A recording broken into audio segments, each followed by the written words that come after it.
Hello tout le monde, j'espère que vous allez bien et bienvenue dans cette petite vidéo du lundi. On va parler de Bitcoin et il y a quelque chose qui est en train de se passer qui pourrait être intéressant en ce moment, mais je suis pas sûr. Ouh là là, on va voir comment est-ce qu'on va clôturer dans 9 heures, mais pour le moment, c'est assez intéressant ce qui se passe là d'un point de vue daily. Et on va parler de Bitcoin et d'Ethereum, et on va parler ensuite de Ape et de GST qui sont plus ou moins les deux seuls trucs qui sont assez bullish en ce moment. En dehors de ça, je ne vais pas parler d'autres tokens ou coins.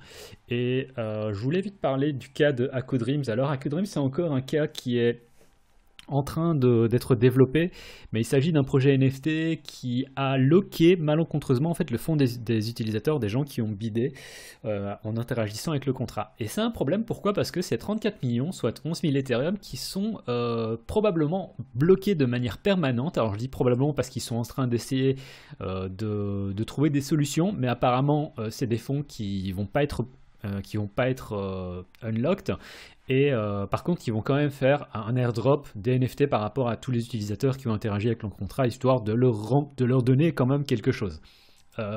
Ceci dit, c'est con pour la team parce que eux, ça leur fait un déficit apparemment de 34 millions de dollars, ce qui est assez énorme. C'est vraiment un gros drop. Et bon, ils assument leur faute et ils disent voilà, on a totalement chié dans la colle et on va quand même donner des NFT, enfin on va airdrop les NFT aux gens qui ont interagi avec le contrat. Par contre, ça fait quand même 34 millions qui sont bloqués. Pourquoi? Parce qu'apparemment il y a un exploit au niveau du contrat. C'est pas la faute des devs, c'est quelqu'un qui a interagi, enfin apparemment ce serait un hack qui aurait interagi de manière malicieuse avec le contrat.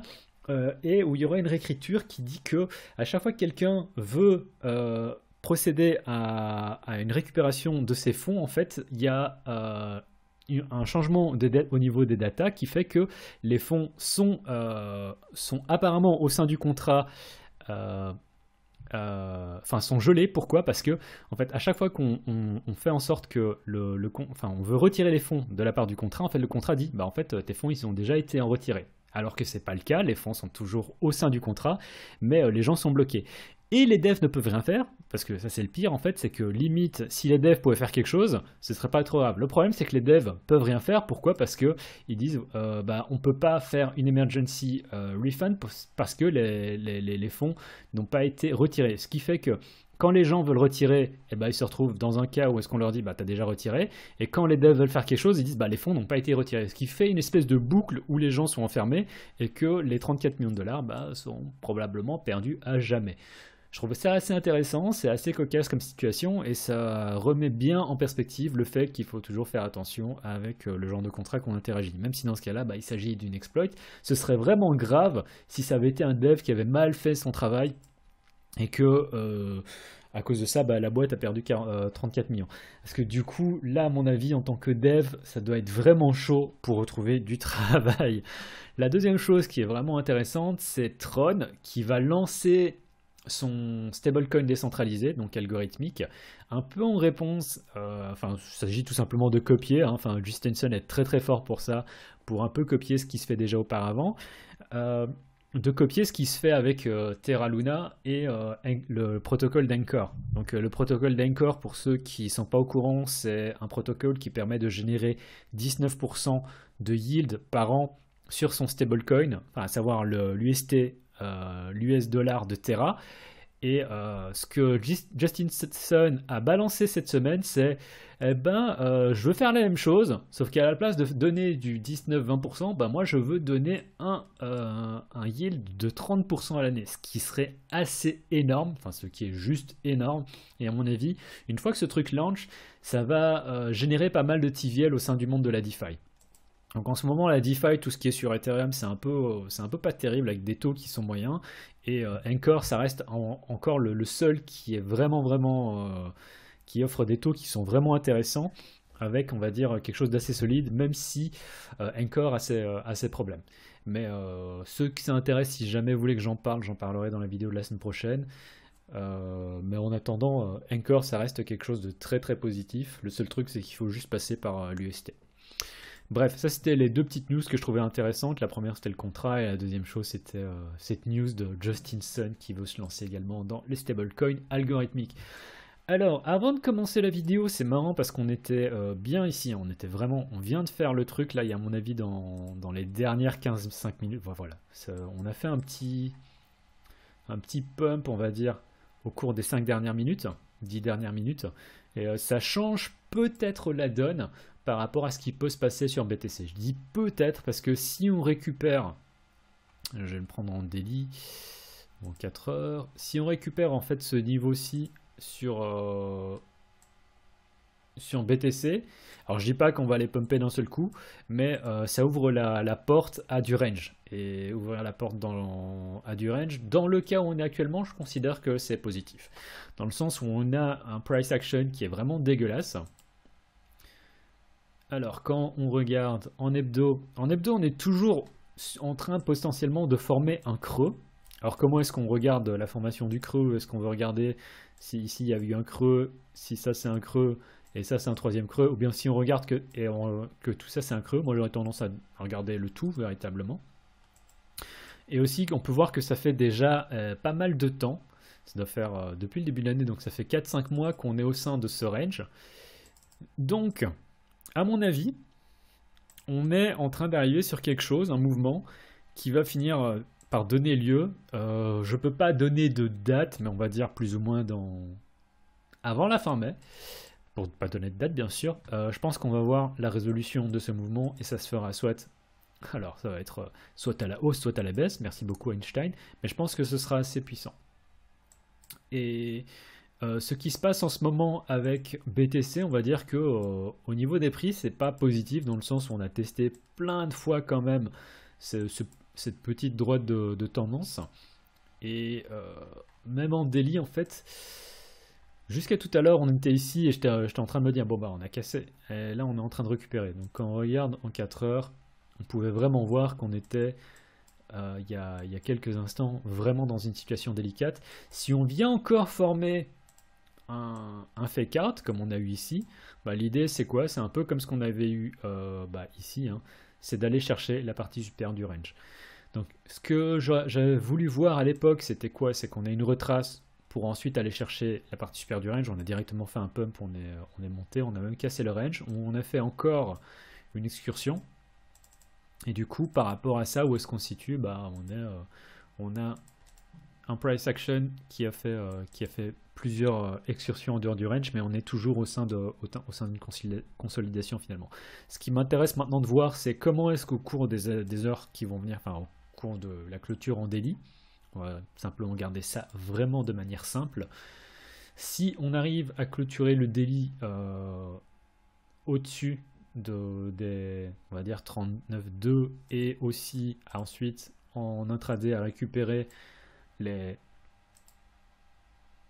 tout simplement cette petite consolidation, donc c'est-à-dire casser cette résistance ici à 39,8.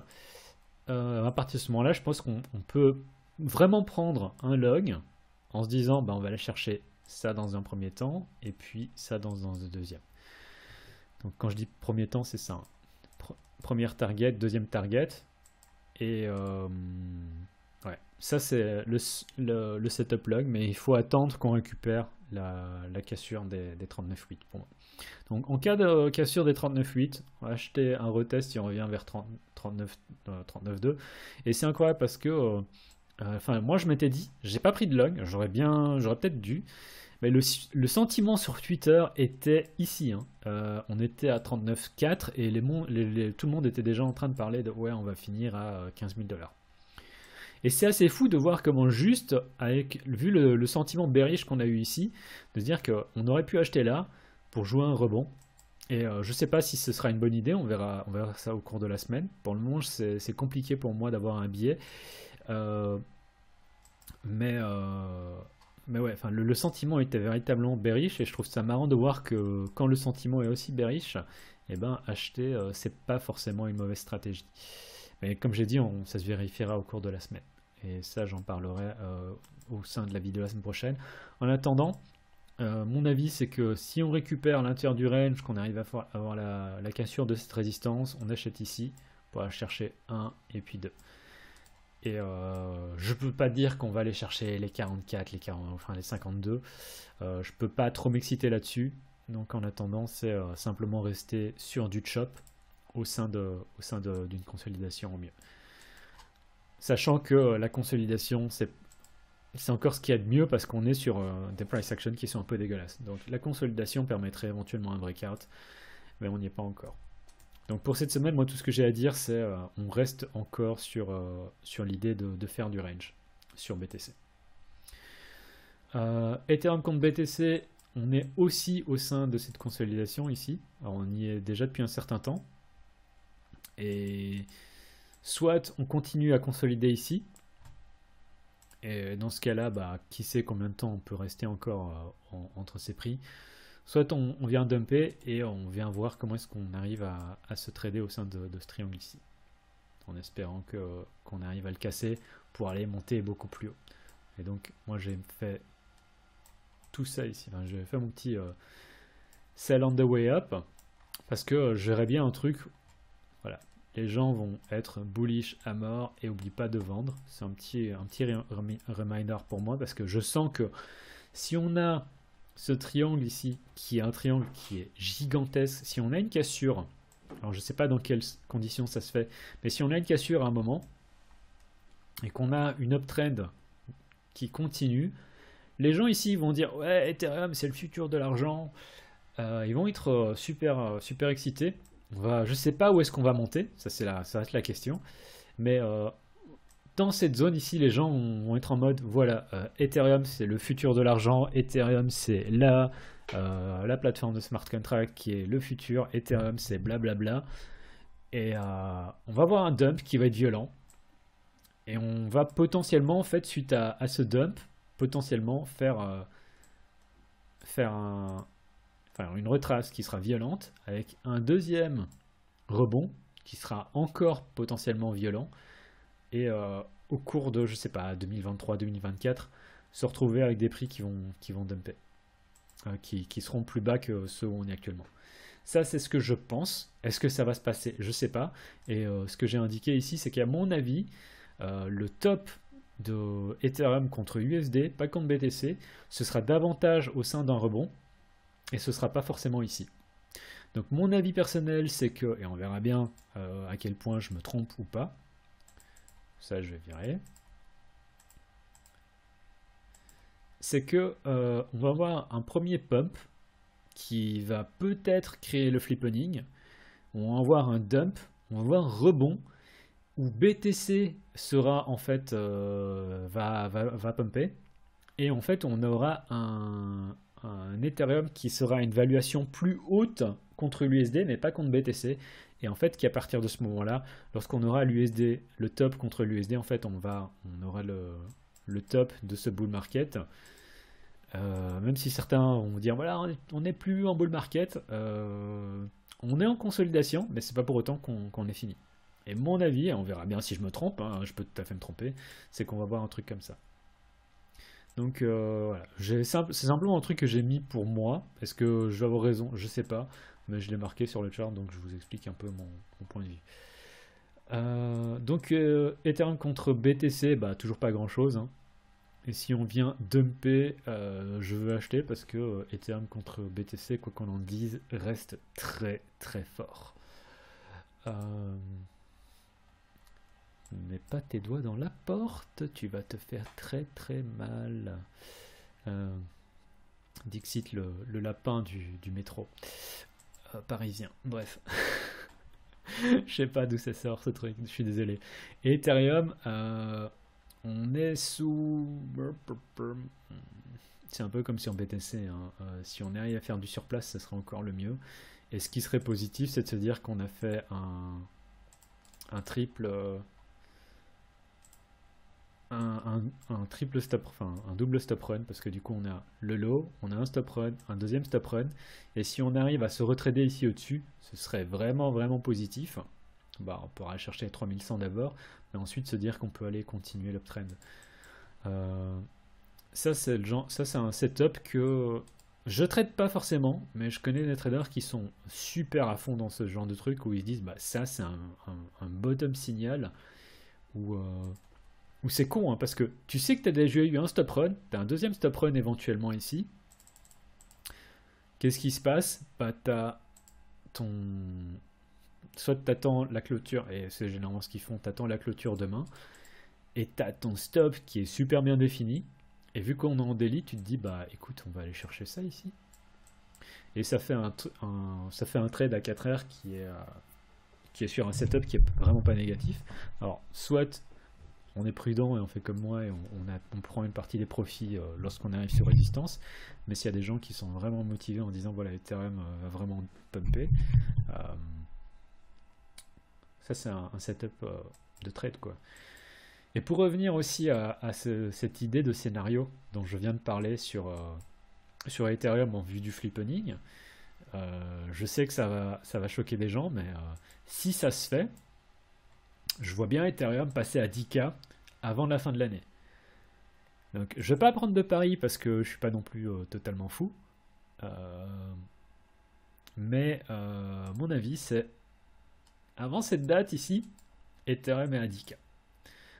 Donc on va voir si je suis totalement débile, si je suis totalement fou.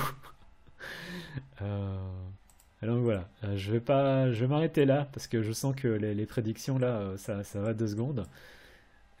Et je sais que ça peut sembler totalement fou, mais c'est un truc que je verrais bien arriver. En me disant que c'est même pas forcément le top ultime, et que contre USD, en fait, on pourrait monter encore plus haut. Donc voilà, je vous ai donné mon avis, vous pouvez me juger si vous voulez, et ensuite je pense qu'on sera ici pendant quelques années.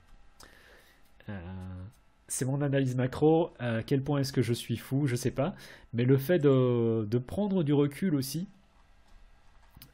on se dit que quand on regarde notre chart comme ça en log, hein, parce que si on enlève le log, on se dit ah t'as fumé mec, mais si on le met en log, honnêtement, c'est pas et qu'on prend du recul, qu'on se dit voilà on est en hebdo, on se dit qu'on est c'est pas forcément fumé hein, de se dire qu'on va aller chercher une target à 10K. Donc voilà, ça c'est mon analyse vite fait. En dehors de ça, il y a Ape qui est encore super positif. À mon avis, ce truc peut continuer à monter. Dans le sens où ça a été distribué aux holders des board apes, que les board apes sont quand même assez connus pour holder, c'est-à-dire qu'il y a un peu ce cliché du gars qui a pas de thune mais qui hold 1,5 million de dollars de NFT. Donc je trouve ça intéressant. Ça a été drop aux holders des board apes. Il n'y a personne qui veut vendre. Et les gens qui veulent acheter ça, en fait, c'est la seule liquidité qu'il y a, c'est les seuls gens qui veulent vendre. Et vu qu'il n'y a pas beaucoup de gens qui veulent vendre, ça peut monter haut, quoi. Donc Ape à surveiller. D'un point de vue technique aussi, c'est assez clean. Et quand on voit ce genre de truc, c'est vachement clean quoi. Donc je sais pas, peut-être qu'on va avoir un truc aussi qui va se passer en termes de continuation sur Ape. Les traders en intraday peuvent se faire plaisir là-dessus à mon avis, long là-dessus. Et l'autre chose c'est GST. Alors GMT a déjà énormément pumpé, alors c'est 2 tokens qui font partie du même projet. Et ça reste positif, hein, ce qui se passe sur GMT, c'est incroyable, Je sais pas où ce truc va monter. Et moi j'ai eu l'airdrop et j'ai vendu ici. Donc je suis une grosse merde, je vous le dis clairement. Et j'ai vendu vers en dessous des 80 cents. Et gros regret, hein, parce que alors là je suis en log, ça passe, mais une fois que je mets pas le log, ça fait vraiment mal au cul parce que j'ai vendu ça pour. Je fais 3000 balles, l'airdrop, je me suis dit oh c'est cool, mais en soi j'aurais pu faire 12 000. Donc ouais, ça fait assez mal aux fesses, mais ouais, GMT en fait en soi est même encore positif. Hein. Et du coup GST c'est le deuxième projet qui est affilié à Stepon. C'est pas mal non plus, mais j'ai pas, enfin je me vois pas trader ça.